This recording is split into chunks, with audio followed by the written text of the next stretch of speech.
finding our neutral as teachers is just as important because we're sat on these stools a lot of the Oh, time, or with the student to the side of us. And I know from my own experience to my last trip to the manual therapist, they said that my larynx had sort of deviated ever so slightly to the right because partly I was teaching with my head to the side, playing my scales on the piano and talking and maybe demonstrating with my head to the side. And it caused my larynx to go out of whack. yeah, I see all the time. Even if I'm working with someone who said, "Oh, I'm a singer," and we're coming in working on them as an artist, and I see something like that, I'm like, "Do you teach?" "Yeah, yeah, I do." "Do you sit with your piano with your students to your right?" Because everyone has that set. I see it so much. And yeah, it's true. And it's not just so I used to get it when I was a singer with a big band, and I would always hold my mic in my right hand, and I sang with a male singing partner, and he always stood to my right. So I always had my right hand up with the neck shoulder muscles activated, and I would be turning my head towards him. So it was like a similar thing. And I always used to get my problems on the right, he'd get all his problems on the left. And so and I used to treat him as well. So once I was like, right, let's swap over and do it the other way. I couldn't remember my lyrics. I just like it was such a mess. Like I can't just because again the nervous system chunks into habitual things, and it completely messed with both of us to the point that after one song we switched back again. We were like, this isn't working. But yeah, you have to be mindful of those things, and what we also have to be mindful of is you've experienced the what people call the vocal muscles. I always laugh at that. It's like then no muscle in the body does one thing. You think that, creation created these bodies and went, these muscles are just for singing. Well, Yeah. the vocal muscles, what we call the vocal muscles, are part of the postural balancing of the neck, obviously. They're also incredibly important for posture. It's kind of another rabbit hole with posture, but there's something called the stomatognathix system, which is a bit of a mouthful. But it's to do with, so the hyoid is the only bone in the body that doesn't articulate at a joint with another bone. It is completely suspended in space by the sling of muscles, so its positioning is dependent upon the symmetry of tone of the muscles right to left, up to down that attach into it. So if you're constantly shortening the muscles on the side, so if you're turning your head to the right, your hyoid muscles are involved in that motion. And again, as I mentioned earlier, anything you do habitually, the body goes, that's too inefficient to burn a contraction. I'm going to shorten that muscle so that it holds you there, but now you've got more. So, one of the things I do with vocalists when I'm treating is, you know, kind of teasing the hyoid right to left and feeling which way does it like to go. And if it likes to go left, but it has trouble going right, I know the left muscles are shortened, and I'll say, "Oh, do your students to your left?" Um, so I always say that the body never lies. You can tell, "Oh no, I sit perfectly." It's like, no, no, your Yeah. body's telling me a whole different story here.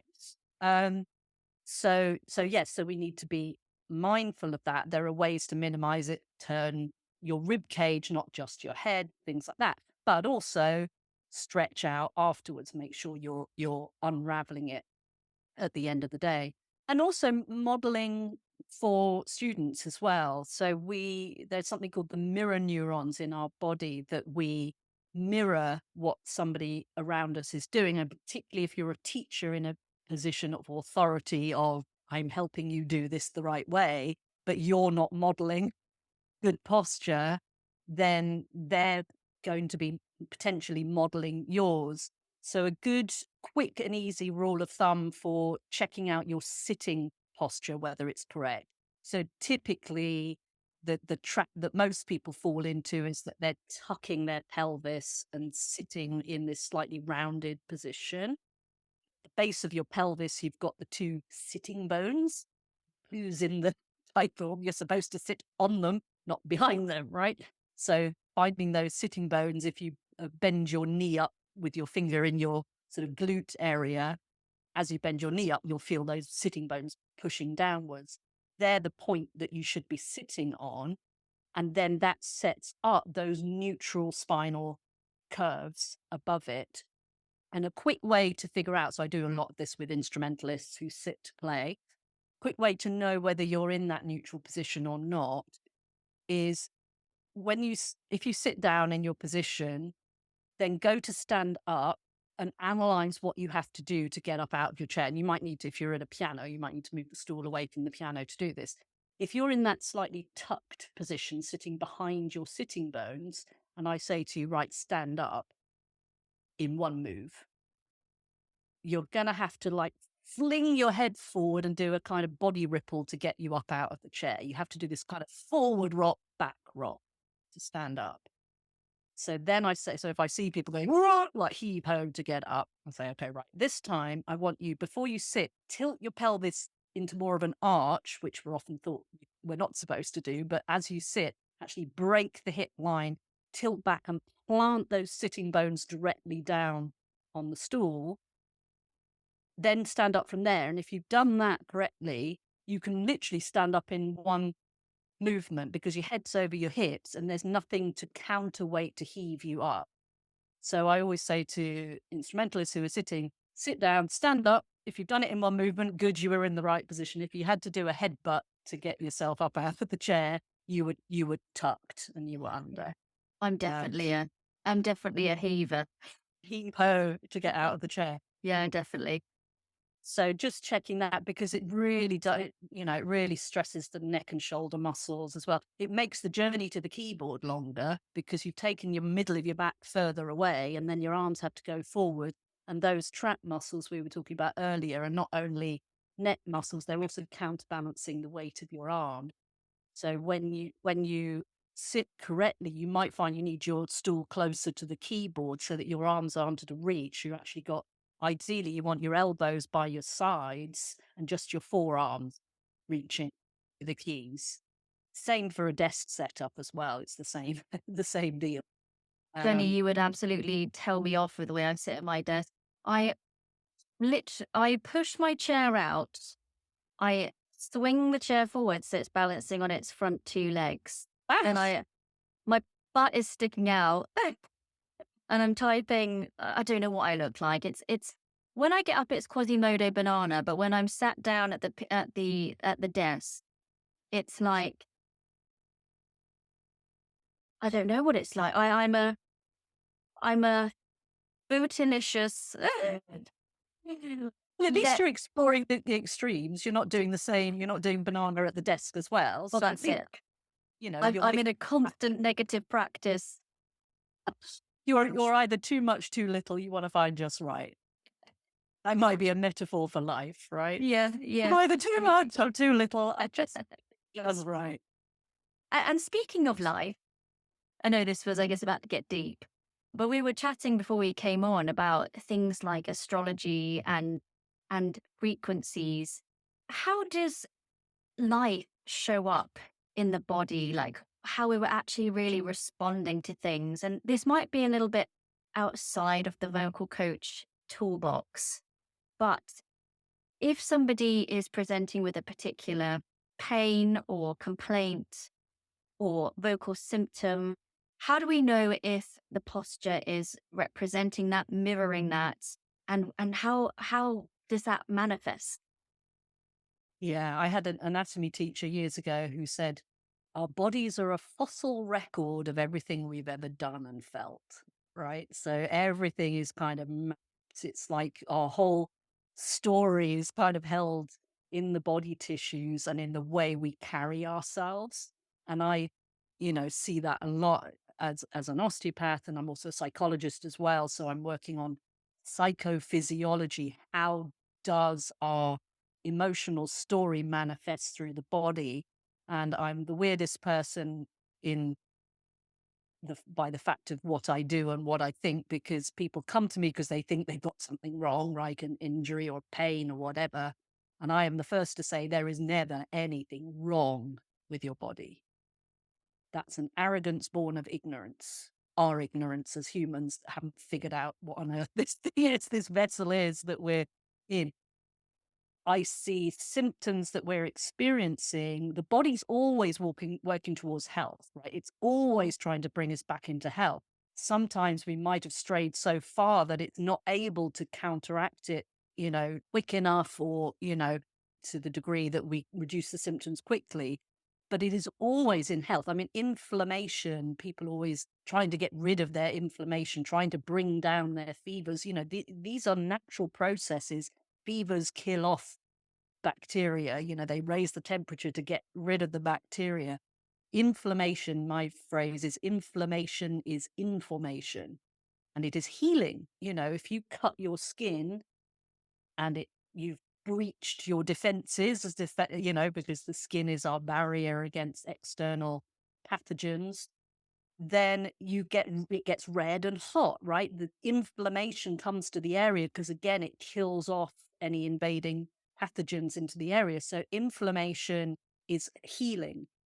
Sometimes it runs unchecked and we want to bring it down a little bit, but generally it's a healing ingredient. So to denigrate that, again, sets us up into this kind of battle with our body. Oh, this body is attacking me, it's no, it's trying to help you and you're yelling at it. And if you think of a little child who's like, but I thought I did this a good thing, and you're like, oh, was the wrong thing. This the child's going to feel attacked. So if you are attacking your body emotionally because you think it's doing something to you, you're actually generating more inflammation. Inflammation is part of our defense response. We are defending against a potential invader. We are, our gut, for instance, gut inflammation can be because of internalized emotions. And then we yell at our gut for behaving badly, and it just has to defend itself even further. So you're actually feeding the flames rather than asking the question of why. And I always say with people's symptoms, particularly if they've had something that's been going on a long time, if you're not getting an answer, ask a better question. If it's not resolving, you're either answering the wrong question or you haven't asked a good enough question. And I normally say there's, at least 7 whys underneath a thing. Someone can come in with a sprained ankle. Oh, how did you do that?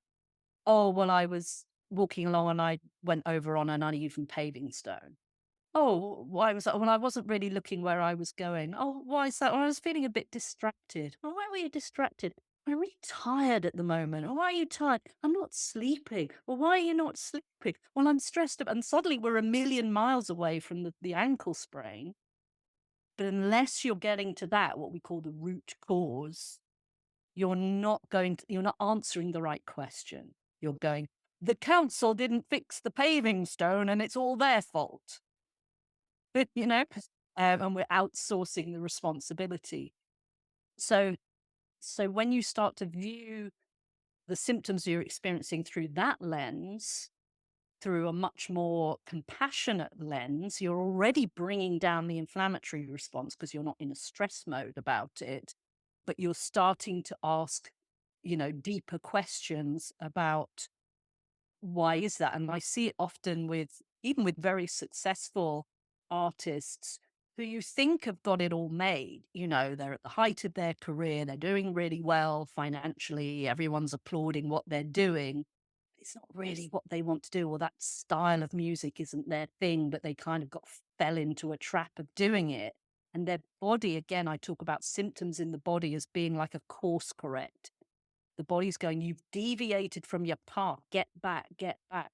So they might be, very, very successful in what they do, but I didn't want to be a pop singer. I wanted to be an avant-garde jazz musician.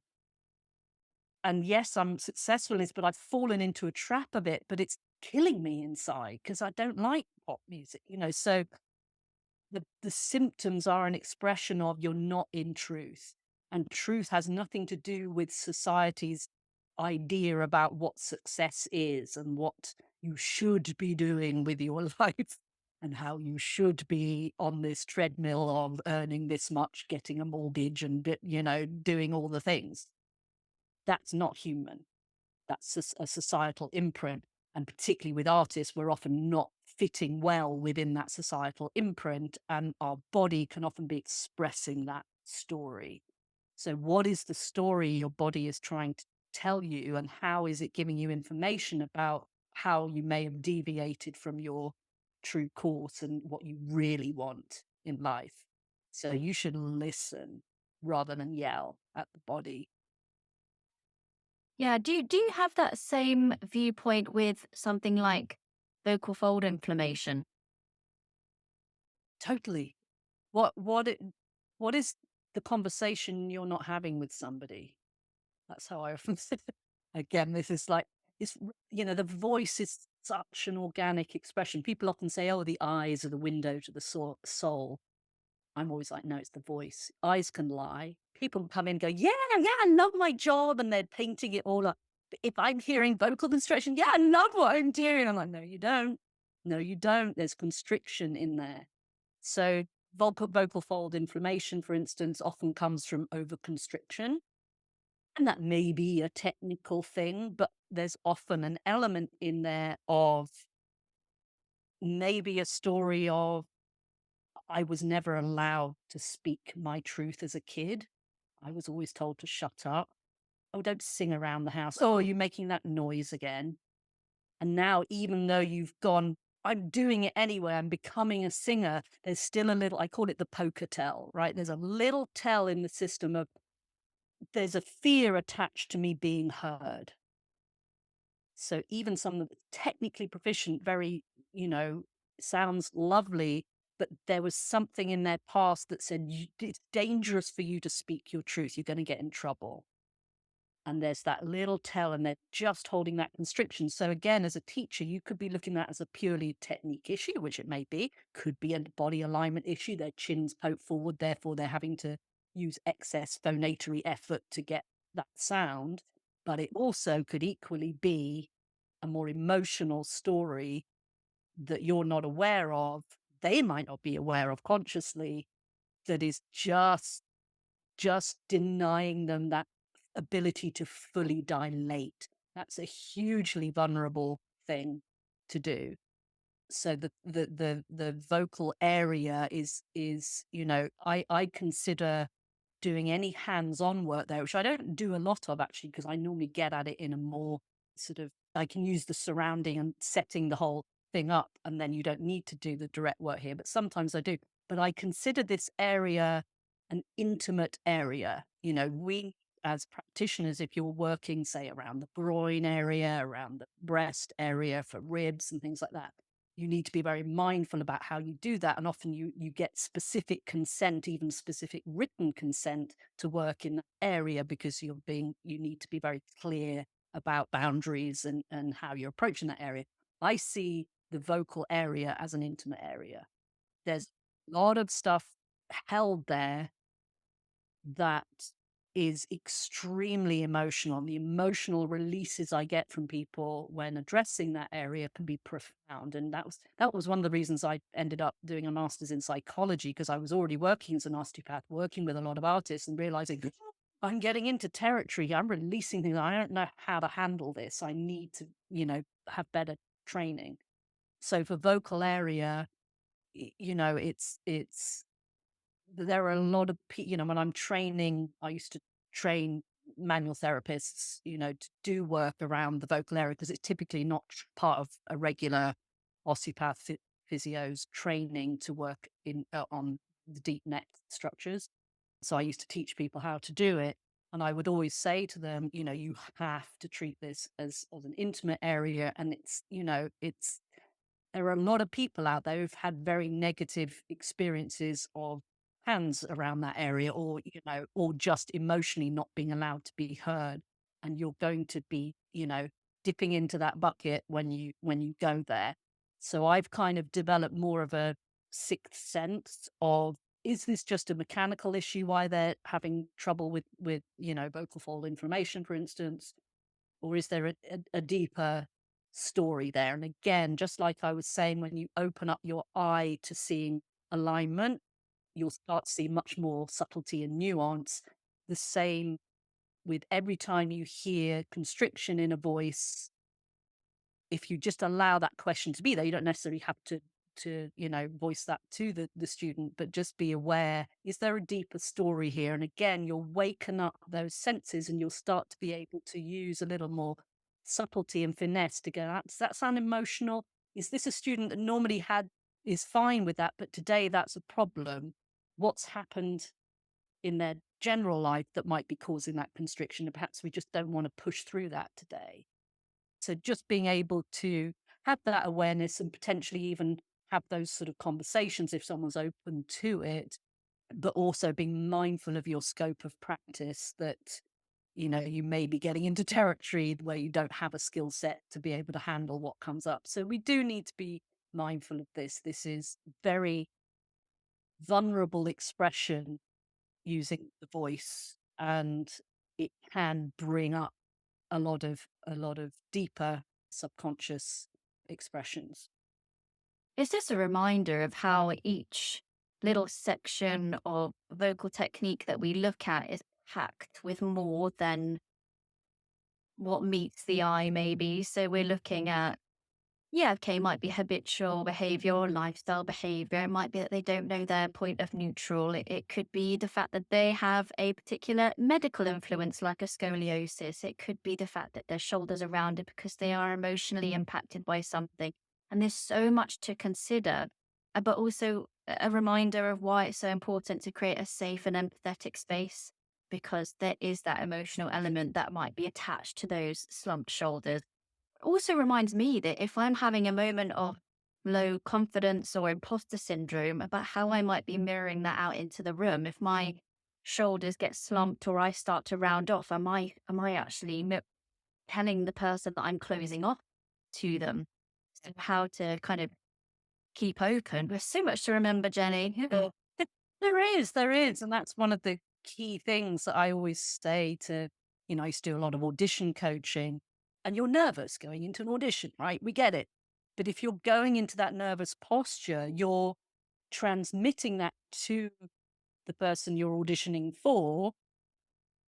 And what that comes, again, we have this mirror neuron system where we mirror what we're seeing. We mirror someone's posture.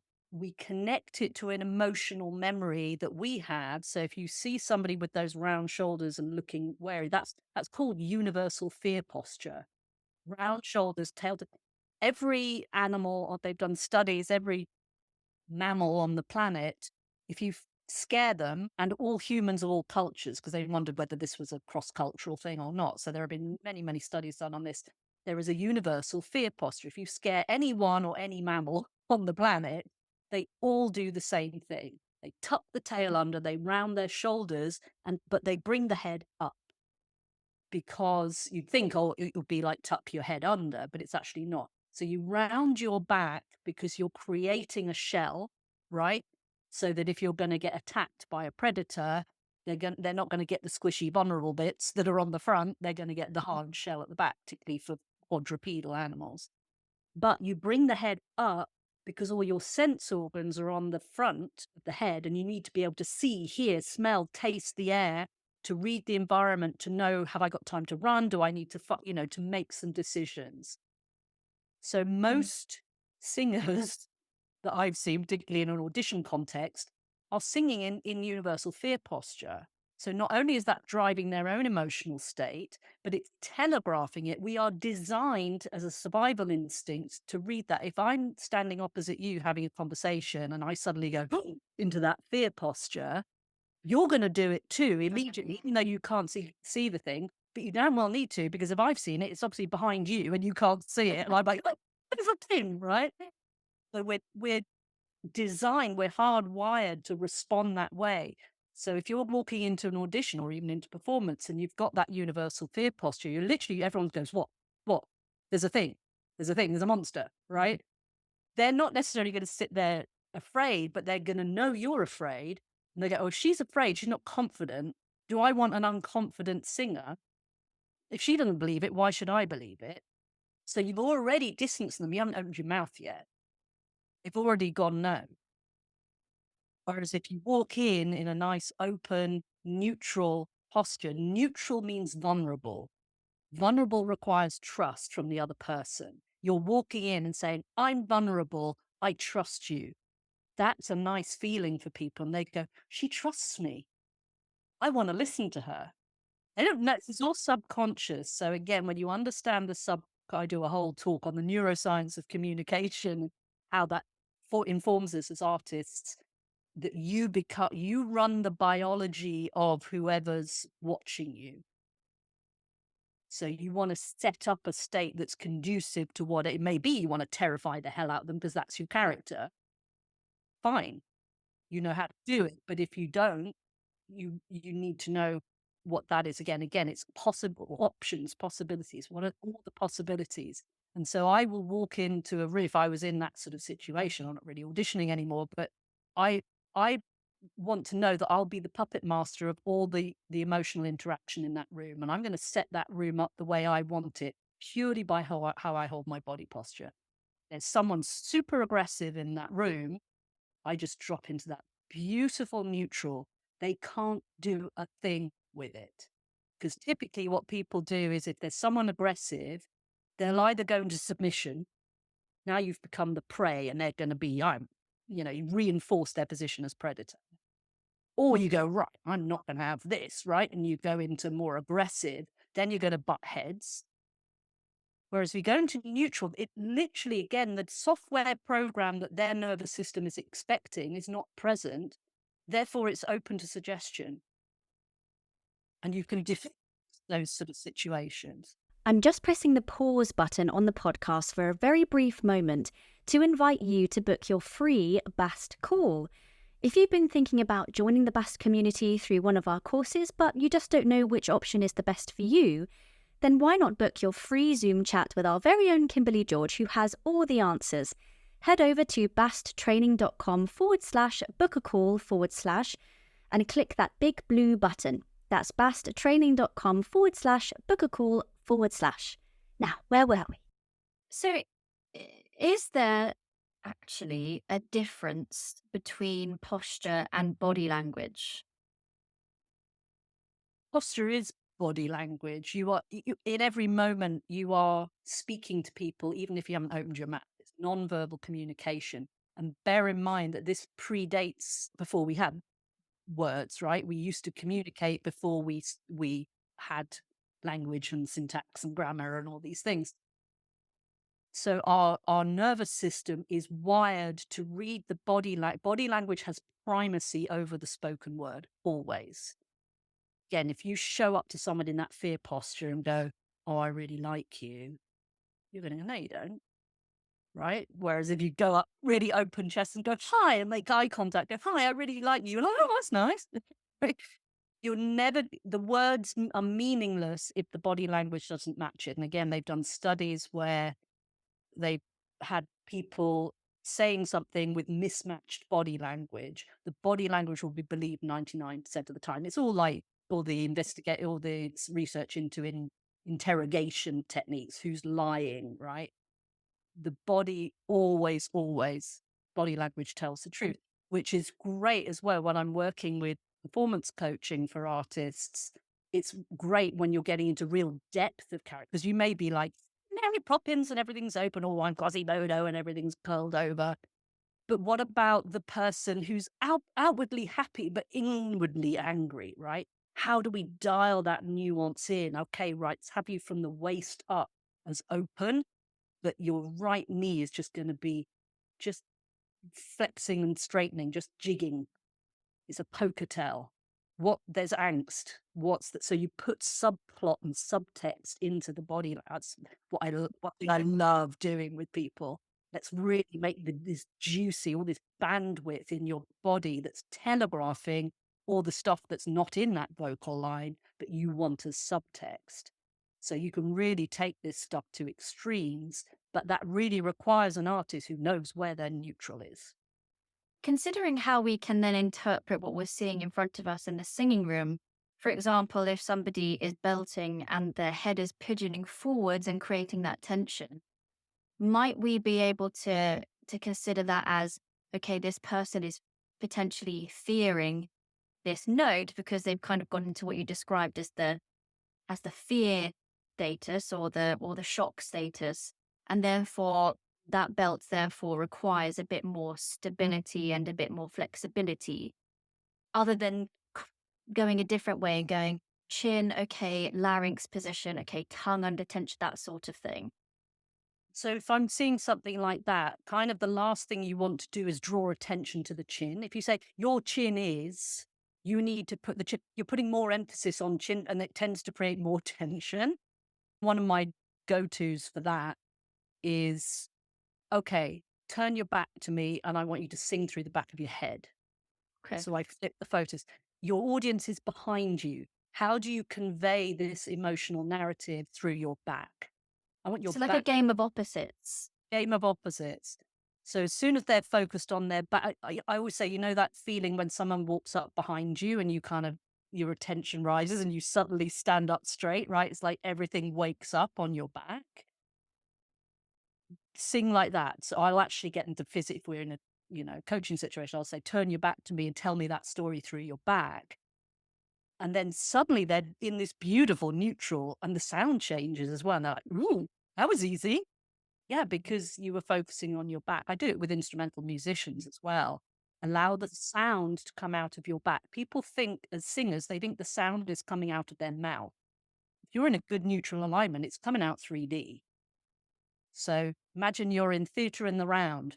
People behind you have paid for their tickets as much as the people in front of you. Sing through that, allow the sound to come out of your back. So that, or I get people to go wide. So I tend to see that chin poking a lot or chin raising when they're going up in pitch. I say, why do you think a higher note is up there? That's not a reality. What? It's not up there. Think of a piano keyboard. It's side to side. Let's say your high note is wide, not high. So high is wide, and I get them to put their arms out to the sides, and I even like pull on their arms and go, pull and make that note with width, and it just flies because they're not in their own way. So change the vectors. You'll also change the emotion again because the emotion is attached to the posture. So find that whatever that entry point is for that person. If they're very emotional, don't go to an emotional cue, go to a physical cue. If they're all about the physical, go to an emotional cue. So it just changes up the software program so they're not running down that same pathway again and again and again. Remember, anything in the body, repetition creates efficiency. The more we do something, the quicker we get at it, and the more likely we are to pick that pathway. If you just change one vector of that, you're literally like open slate. The nervous system goes, oh, I don't have a context for this. Let's create a new one. But if you allow them to go down that same path all the time, they always get the same result. I think I know the answer to this, or the answer that you're going to give. I'm going to ask it anyway. Don't be too well.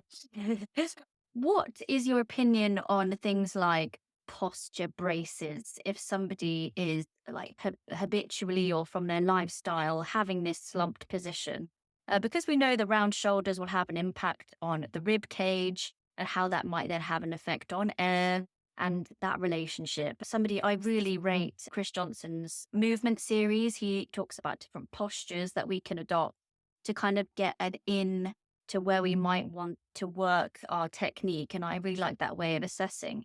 So listeners, if you haven't checked that out yet, that's a really good way of assessing voice. And I would really recommend it.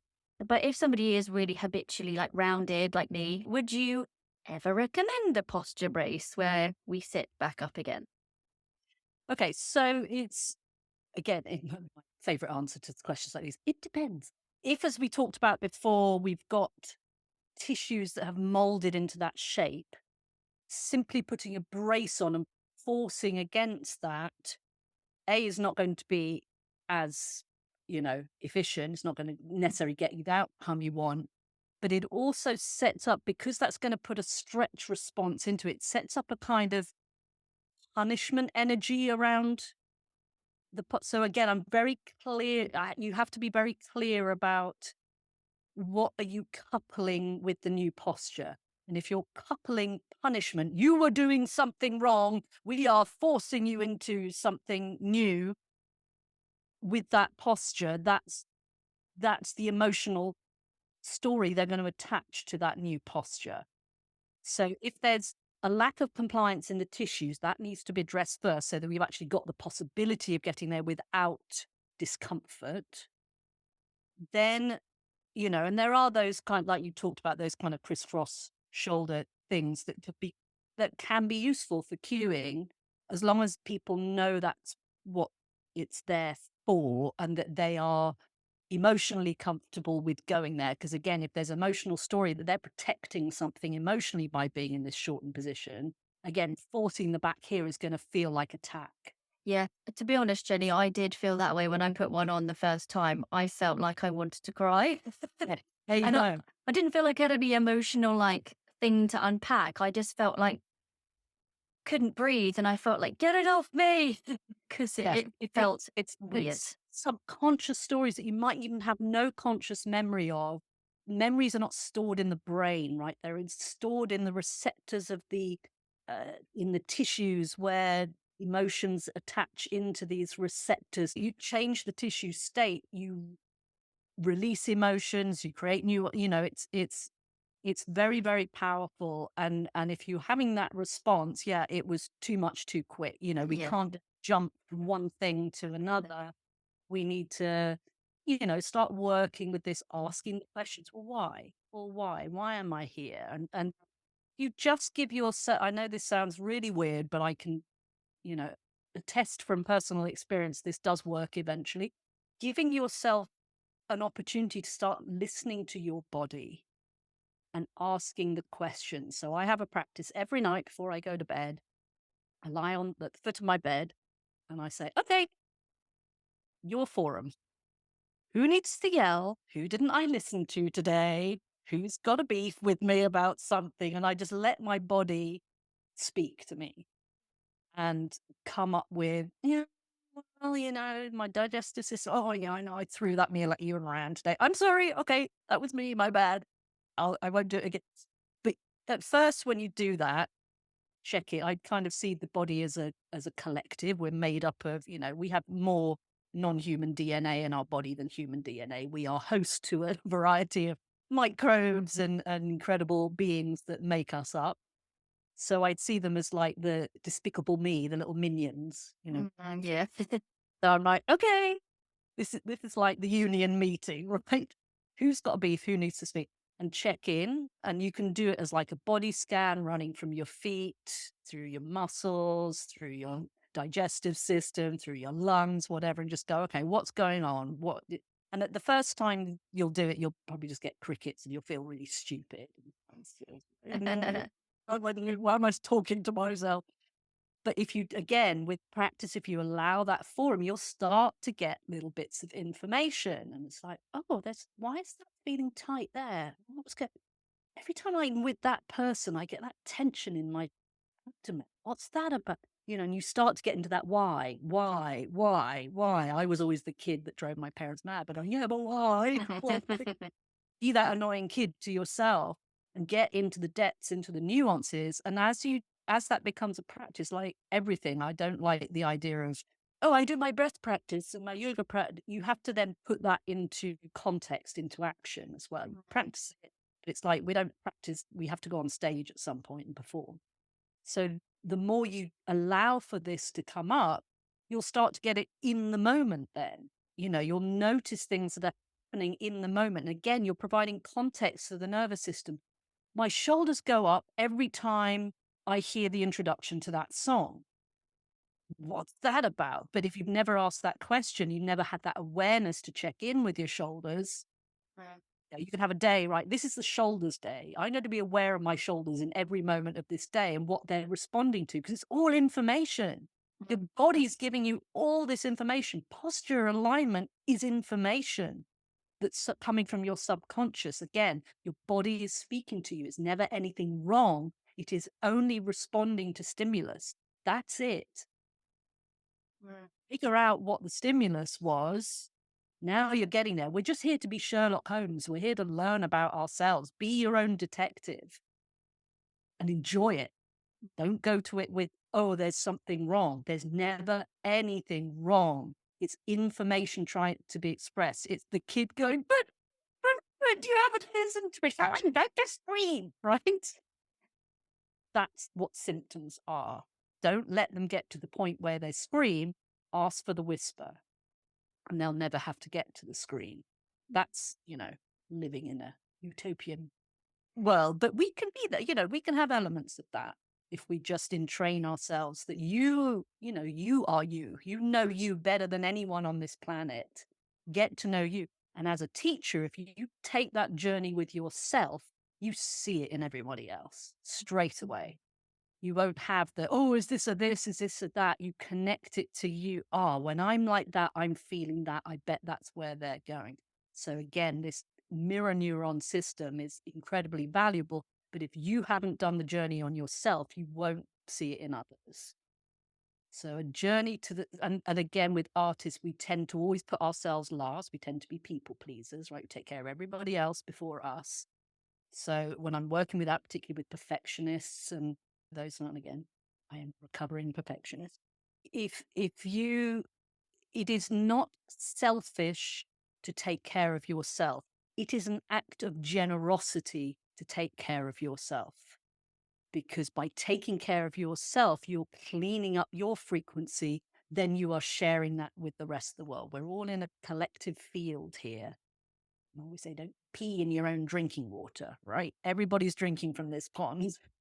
So make sure what you're putting out is as clean and as coherent as it can be.